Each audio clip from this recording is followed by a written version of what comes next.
India versus south Africa మధ్య జరిగిన 4వ టీ20లో సౌత్ ఆఫ్రికాపై టీమిండియా 135 పరుగుల తేడాతో విజయం సాధించిన విషయం తెలిసిందే. అయితే ఈ మ్యాచ్లో తొలుత బ్యాటింగ్ చేసిన టీమిండియా నిర్ణీత 20 ఓవర్లలో ఒక్క వికెట్ మాత్రమే నష్టపోయి 283 పరుగులు చేసింది.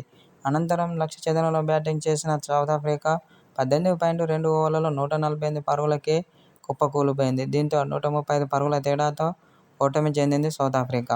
అయితే అనంతరం టీమిండియా ఆటగాళ్లపై కీలక వ్యాఖ్యలు చేసిన సౌత్ ఆఫ్రికా మాజీ స్టార్ ప్లేయర్ అయిన ఏబీ డివిలియర్స్ అయితే టీమిండియాను చూసి నేర్చుకోవాలని సౌత్ ఆఫ్రికా ఆటగాళ్లకు సూచించాడు.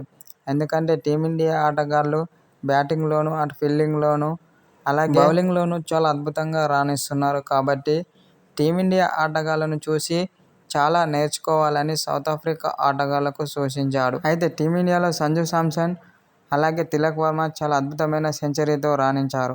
సంజు శాంసన్ 109 పరుగులు చేశాడు. అందులో 6 ఫోర్లు, 9 సిక్స్లు ఉన్నాయి. తిలక్ వర్మ 47 బంతుల్లో 120 పరుగులు చేశాడు. అందులో 9 ఫోర్లు ఉన్నాయి, అలాగే 10 సిక్స్లు ఉన్నాయి. ఒక విధంగా చెప్పాలంటే వీరిద్దరూ కలిసి సౌత్ ఆఫ్రికా బౌలర్లకు చుక్కలు చూపించారని ఏబీ డివిలియర్స్ అన్నాడు. ఇకనైనా మారండి, ఇలాంటి ఆటగాళ్లను చూసి సౌత్ ఆఫ్రికా ఆటగాళ్లు చాలా నేర్చుకోవాలని సౌత్ ఆఫ్రికా మాజీ స్టార్ ప్లేయర్ ఏబీ డివిలియర్స్ ఓ స్పోర్ట్స్ ఛానల్కి ఇచ్చిన ఇంటర్వ్యూలో పేర్కొన్నాడు.